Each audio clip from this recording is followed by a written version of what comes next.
कहता है मेरे पास कोई पैसा नहीं है और ना ये मेरा बच्चा है, ये अगर ये बेंचोद मरेगा तो मर जाएगा, ये चीज कहता था मैं। बिल्कुल सेम जो है जैसे वो बच्चा था अभी भिवानी का, ये देखो वैसा सेम जो है ये बच्चा है, और इसका भी सिर जो है वानर रूप में है। और शायद इस बच्चे की जो, अगर उस बच्चे की बात करूं तो उसने ये क्या कर दिया, हनुमान का रूप है। लेकिन अगर इस बच्चे की इस कंडीशन की बात करूं तो कहानी जो है कोई दूसरी है।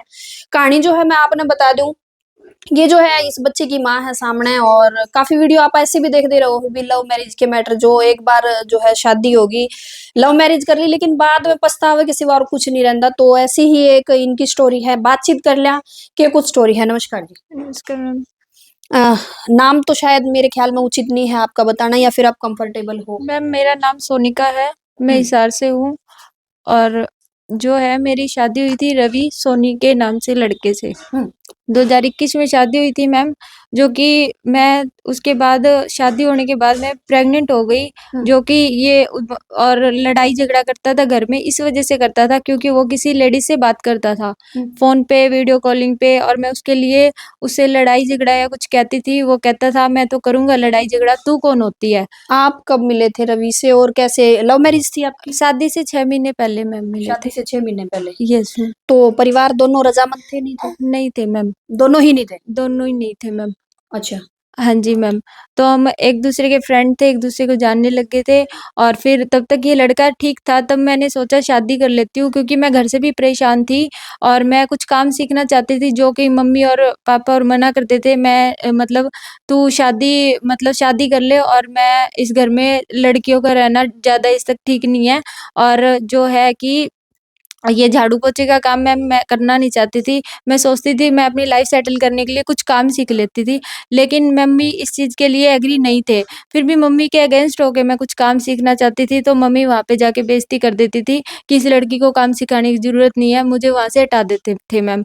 तो मैंने इस वजह से मैंने घर काम के शुरू किया था? यस मैम, और मम्मी से अगेंस्ट होके फिर मम्मी जहाँ मैं हेल्पर का काम लगी, मैं वहाँ पे भी जाके मम्मी कुछ-कुछ बोलने लग गई, फिर मैंने वहाँ से छोड़ दिया मैम। फिर मेरा ये फ्रेंड था रवि नाम का लड़का, उसके साथ मेरी बातचीत होती थी। फिर मैंने कहा कि हिसार में ही शादी करनी है तो कोई बात नहीं, मैं ये लड़का ठीक है, तो मैंने इस लड़के से शादी कर ली। कितना टाइम हो गया शादी? शादी को मैम 2021 में की थी, 24 सितंबर को। सब कुछ ठीक था? जैसे प्रेमी जोड़े होया करें वैसे सब कुछ ठीक चला? यस मैम, 3 महीने तक सब कुछ ठीक था। जब मुझे पता लगा कि ये मुझे एक काम वाली बना के लेके गया हुआ है घर पे, तब से मतलब ये मेरे साथ मार-पिटाई, खाना-पीना ना देना, किसी और लड़कियों से बात करना, मेरे माँ-बाप से मुझे बात ना करने देना, ये सब चीज़ें रखता था मैम मेरे से। उसके परिवार वाले एग्री थे या नहीं थे? उसके परिवार वाले मैम एग्री नहीं थे, एक उसकी जेठ-जिठानी एग्री थे मतलब मेरे, और कोई एग्री नहीं था। शादी के बाद कहाँ लेके गए वो? शादी के बाद मैम वो अपने ससुराल में लेके गया। आपकी ससुराल में? मतलब हाँ जी मैम, ठीक वो है। अपने घर तो लेके बच्चा अभी कितने टाइम का है? 1 साल 7 महीने का, 1.5 साल का हो गया मैम। 1.5 साल। तो जैसा ऑफ कैमरा आप बताने लग रहे थे, बहुत सारे बच्चे ऐसे हुए हैं, मतलब जैसे गॉड गिफ्टेड ही कहेंगे हम इन्हें, मतलब कुछ अलग है इनके अंदर। तो ये इसकी वजह क्या है? इस बच्चे की ऐसा होने की वजह क्या है? ये बच्चा मैम जो है, जब ये पेट में था तो मार-पिटाई करने की वजह से बच्चे के सिर में चोट लग गई, जिसकी वजह से बच्चे के सिर में पानी भर चुका था, और उसकी वजह से बच्चे के जो पानी भर चुका था, उसकी वजह से पूरा इन्फेक्शन फैल गया बच्चे के अंदर। जो डॉक्टर ने बोला था कि इसकी दवाइयाँ चलेंगी, 2-3 हज़ार की दवाइयाँ आएँगी और उससे बच्चे की जो दिक्कत है वो कवर हो जाएँगी, और 9 महीने तक बच्चा बिल्कुल ठीक हो जाएगा और फिर डिलीवरी में कोई दिक्कत नहीं आएगी। तो उस टाइम कोई ट्रीटमेंट वगैरह? कोई ट्रीटमेंट नहीं करवाया मैम, वो यही कहता है मेरे पास कोई पैसा नहीं है और ना ये मेरा बच्चा है, ये अगर ये बेंचोद मरेगा तो मर जाएगा, ये चीज़ कहता था मैम वो मुझे। डिलीवरी कहाँ हुई? सिविल हॉस्पिटल हिसार में हुई थी मैम। उस टाइम वो पास था, आपके हस्बैंड थे पास? उस टाइम नहीं था मैम, जेठ-जेठानी थे और वो बाद में आया है। बाद में आया है। Yes ma'am. तो बच्चा जब पैदा होया, देखा उसकी कंडीशन ऐसी है, तो उसके बाद का कोई ट्रीटमेंट या कोई डॉक्टर के पास लेके जाना कुछ? उसके बाद मैम सोनाक्षी हॉस्पिटल में लेके गया था।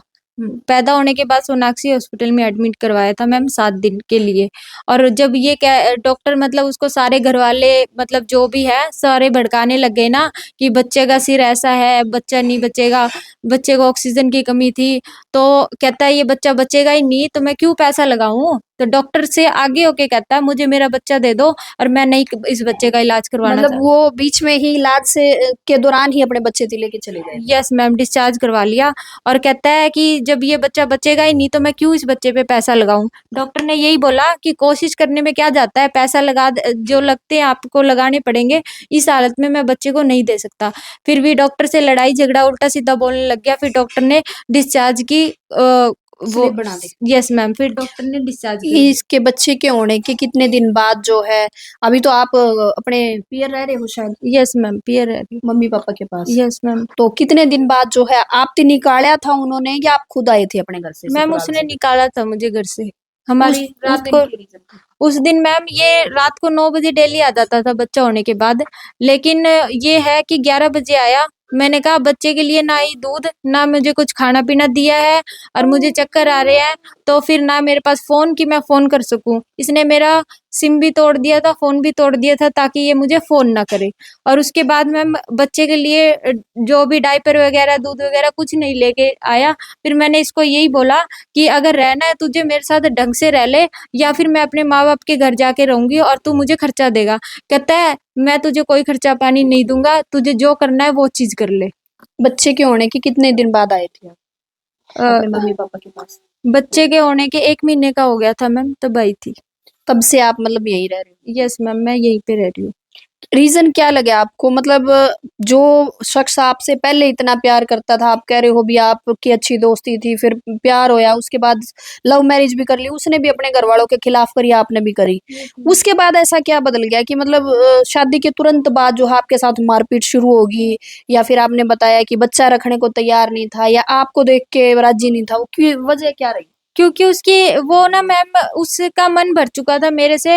वो ये कहता था मैं मेरी मर्ज़ी का करूँगा और मैं उससे मेरी मम्मी जब से गुज़री है ना, मैं तब से उससे प्यार करता हूँ, जो एक लेडी शादीशुदा है जिसके 2 बच्चे थे मैम। उसका नाम निशा चांदनी है मैम और अच्छा। वो भी सात रोड में ही रहती है।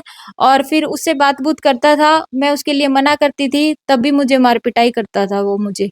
मतलब आज शायद 1.5 साल का बेटा हो गया यस आपका? मैम, 1.5 साल। तो 1.5 साल से वो कभी आया या आपकी कोई बात हुई हो? नहीं मैम, कभी कोई बात नहीं हुई मेरी। और मैंने उनके वकील को भी कहा था मेरी बात करवाओ, लेकिन उसके वकील के सामने भी आया, लेकिन उसके वकील ने बात की, उस लड़के ने मेरे से कोई बात नहीं की मैम। कोई एफआईआर वगैरह कोई आपने कंप्लेंट वगैरह मैम कोई करवाई? महिला थाने में मैंने कंप्लेंट दी थी, लेकिन महिला थाने में कोई सुनवाई नहीं हुई मेरी मैम। अच्छा। हाँ जी मैम। तो अभी आज आपने मीडिया को बुलाया है, आपने फ़ोन किया या आपने हेल्प माँगी, तो क्या रहे हो आप आखिर? मैम मैं ये चाहती हूँ कि वो मुझे और मेरे बच्चे को एक्सेप्ट कर ले। अगर वो इसी तरह मार-पिटाई करेगा मेरे साथ में, मेरे बच्चे को एक्सेप्ट नहीं करेगा, तो मैं ये चाहती हूँ कि मुझे रहने का सारा बंदोबस्त और मेरे बच्चे का जो खर्चा है, मेरा जो खर्चा है, वो मुझे लाइफ टाइम तक मिलेगा। तो अभी आपके हस्बैंड अपने परिवार के साथ रह रहे हैं? कहाँ रह रहे परिवार के साथ रह रहे हैं मैम, किसी गिरिजा लड़की के नाम के साथ। लड़की उसके साथ रह रही है, वो लिविंग में रह रहा है या उसके साथ शादी करके रह रहा है, वो मुझे नहीं पता मैम। लेकिन मैं इस चीज़ के लिए श्योर हूँ मैम कि वो किसी लड़की के साथ रह रहा है, अपने फैमिली वालों के साथ में। एक वो आपकी हेल्प वाली बात आ गई वो भी लेकिन उन लड़कियों को मैसेज क्या देना चाहोगे आप? जैसे अभी आपने बताया कि आपने किया, वहाँ आगे उनका कुछ नहीं होया, उन्होंने वापस कर दिया, बच्चा डिसेबल पैदा होया, शादी के तुरंत बाद आपके साथ ऐसा होने लग गया। तो वो जो लड़कियाँ आज देखने लग रही है, जो ये प्रेम इश्क के जाल में है और ये सोचती है अभी हम भी जाके और शादी कर लेंगे, एक बड़ी मतलब सपने की दुनिया दिखाई जावे है, उन लड़कियों को संदेश क्या देना चाहोगे? मैम मैं यही कहती हूँ कि आजकल की लाइफ में मैम सब कुछ सोच समझ के ही करना चाहिए। माँ-बाप अगर अच्छा करते हैं बच्चे के लिए कि उसकी लाइफ में कुछ अच्छा हो सके, उसके साथ कभी गलत ना होए। और कोई भी लड़की अगर शादी करती है तो अपने माँ-बाप की मर्ज़ी से करे और अपने अगेंस्ट होके ना करे। तो अभी अभी की अगर मैं बात करूँ तो आज जैसे मीडिया को बुलाया है आपने, हेल्प किस तरह से क्या चाह रहे हो आप? मैम मैं यही चाहती हूँ कि वो लड़का है अगर वो मुझे ढंग से रखता है मेरे बच्चे को मुझे, तो वो अपने घर ले जाए, मुझे अपने घर रखे। अगर वो नहीं ऐसा करता है तो मुझे और मेरे बच्चे का खर्चा दे और मुझे रहने का सारा बंदोबस्त करवा के देगा। लगे है आपने अभी मतलब वो आपकी रखेगा? मैम है मन में उम्मीद अभी? नहीं, वो मैम नहीं रखना चाहता, रखेगा भी नहीं क्योंकि वो किसी एक लड़की के साथ रह रहा है ना फिजिकली। हुँ। अब वो लड़की अब 2 महीने ये आपकी शादी के बाद दूसरी लड़की है, क्योंकि एक बार दूसरी पहले आपने ज़िक्र एक और लड़की का हाँ किया था। जी, जिससे वो बात करता था उसके साथ उसको नहीं लेके आया ये लड़की नहीं लेडीज हुँ, जिसका नाम निशा चानी है। हुँ, और जो है अब गिरिजा नाम की लड़की है यूपी की, हुँ। वो रह रही है मैम उसके साथ, जो कि उसको इंस्टाग्राम पे मिली मैम। तो ये वीडियो आप तई दिखाने का मकसद सिर्फ यही है, क्योंकि काफ़ी बार जो है मैच्योर बुद्धि नहीं होती, जो छोटी एज की लड़कियां हैं 17-18, मतलब उम्र ऐसी हो भाई, जिसने दो प्यार के बोल बोल दिए, जो मीठे बोल बोल दिए, बस उसी की तरफ होले हैं। यूं लगा है कि माँ बाप तो हमारे दुश्मन है, ये जो सामने वाला बंदा है ना ये हमारा मित्र है और ये हमारे बिल्कुल मतलब इतनी जिंदगी भर साथ दे देगा। लेकिन असलियत की है, बहुत सारी ऐसी वीडियो अपने चैनल पे भी आपने देखी है जिनमें शादी के बाद जो है के दुर्गति हुआ, वो लड़कियां ऐसी हो जाए भी ना वो घर की रहंदी ना घाट की रहंदी। लेकिन बहुत सारे ऐसे मामले हैं भी जिनमें माँ बाप दोबारा तभी तरस खा के अपने बच्चे पे, क्योंकि उनके बच्चे हैं तो वो रख भी ले, जैसे आप देखने भी लग रहे हो माँ बाप ने रख लिया। लेकिन अभी फिलहाल एक दिक्कत जो है इनकी है कि एक बच्चा डिसेबल है, ये मतलब गॉड गिफ्टेड एक लगा लो, ये बच्चा है और इसके इलाज की जरूरत है। और दूसरी चीज की ये लड़की जो है अब अपने माँ बाप के पास रहने लग रही है, तो हमारी तो यही कहना है कि आप जो है, जो अगर वो लड़का भी देखने लग रहा है तो भी आप जो है इन बच्चों का, स्पेशली अगर इस बच्चे का कुछ कर सको तो आपने करना चाहिए, क्योंकि आप इसके फादर हो। और अगर ये लड़की है, अगर आपने रखना है तो भी और ये नहीं रखना तो भी, मतलब फाइनल करके और इस बच्चे का इलाज वगैरह और इसके रहने की व्यवस्था जो है आपने करवानी चाहिए। और अगर आपने ये लगा है कि इसके जो ये लड़की इल्जाम लगाने लग रही है, अगर इसके अंदर ये निराधार है, ये मतलब झूठ बोलने लग रही है, तो आप भी कैमरे का सामने आके जो है आपकी जो भी बातचीत है आप रख सको हो। हम सिर्फ माध्यम है, मैं हर बार क्या करा भी हम माध्यम हाँ, और हमारा प्लेटफॉर्म सबके लिए है। तो भाई वीडियो पर आपका क्या कहना है वह जरूर बताइए और वीडियो ने शेयर जरूर करिए।